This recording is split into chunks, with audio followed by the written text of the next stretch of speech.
Europe 1, 8h34, l'heure de la revue de presse. Elle a tout lu, ou presque, ce matin. Natacha Polony, votre revue de presse. Bonjour Jean-Philippe, bonjour Julie et bonjour à tous. Ce matin, une de vos journaux, c'est un soupir de soulagement. Libération, plan d'économie, Valls sur le fil.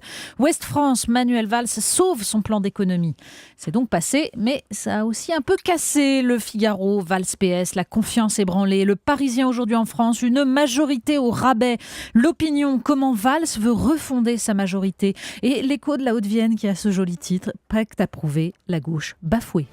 Oui, Manuel Valls qui est en photo un peu partout ce matin, encore une fois. Oui, il y a ceux qui voient le résultat. Christophe Bonnefoy, dans le journal de la Haute-Marne, parle d'une confiance relative, mais qui conforte momentanément Manuel Valls dans ses choix.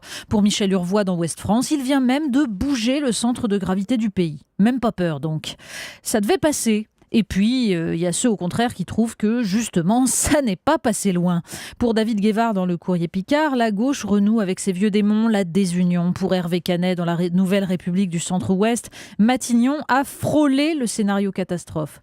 Car tout cela voit au-delà du vote d'hier. Et dans le Figaro, Anne Rovan cite un député PS qui s'alarme. À chaque vote, ce sera le salaire de la peur.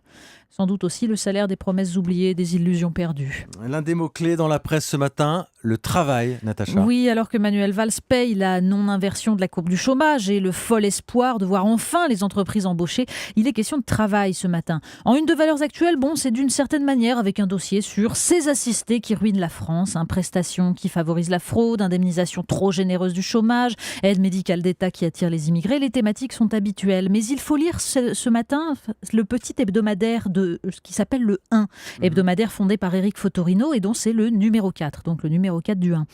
Un numéro consacré au travail avec ce beau texte de Daniel Salnave qui évoque les paysages modelés par le travail de l'homme, la succession invisible mais partout présente de générations d'hommes au travail sur une même terre. Aujourd'hui, nous dit-elle, la séparation règne. D'un côté, l'espace de la nécessité, un travail hors sol rongé par la douleur de s'y soumettre et la hantise de le perdre, et de l'autre, celui de la vie pour soi, le loisir, hanté par la peur de l'ennui, d'où les jardineries et autres animations culturelles.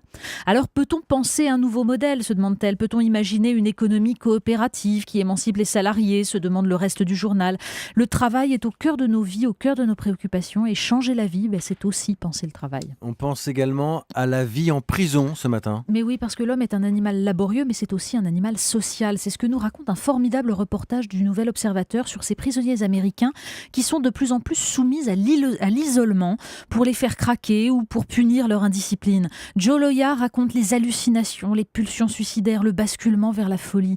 Un des visages de l'arbitraire, mais aussi une leçon sur ce qui constitue un être humain. Le lien avec son environnement, la stimulation de ses sens et l'échange avec les autres. Reportage en Palestine, et c'est dans lui. Oui, ça c'est dans lui, et c'est un récit incroyable de la vie de Mossad Hassan Youssef, fils de l'un des principaux dirigeants du Hamas, et qui fut pendant 10 ans informateur des services secrets israéliens.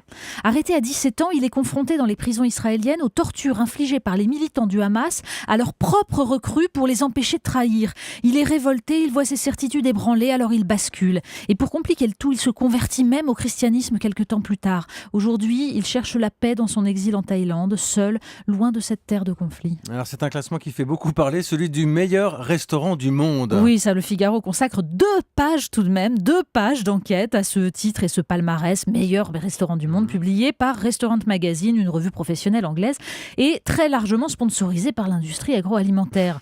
Alors, entre opacité du jury et des critères, soupçons de copinage, de lobbying industriel, on a tout dans le Figaro. Et pourtant, depuis 12 ans que le prix existe, les médias français adorent battre leur coulpe en relayant les poncifs sur la cuisine française, reléguée en bas de classement.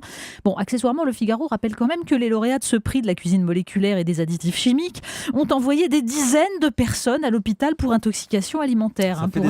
Pour un restaurant classique d'un des grands chefs français qui ont la ringardise d'encore faire la cuisine, ça vaudrait humiliation planétaire. Mais en cuisine moléculaire, non. Le restaurant danois Noma a retrouvé sa première place. L'argent n'a pas d'odeur, il n'a pas de goût non plus. Et boum, un clin d'œil pour terminer, Natacha. Oui, le Parisien consacre un article à cette question cruciale. Le bonneteau est-il un jeu ou une escroquerie ? Vous savez, 3 cartes retournées et puis l'habileté du manipulateur, le jeu remonte au Moyen-Âge. Sauf que les tribunaux peinent à savoir que faire de ces illusionnistes qui, évidemment, grugent tant qu'ils peuvent les badauds. Jeu de hasard ou escroquerie? La question est cruciale, tant un nombre croissant d'hommes politiques ressemble aujourd'hui à des joueurs de bonneteau. Chaque matin sur Europe 1, la revue de presse de Natacha Polony. Merci Natacha.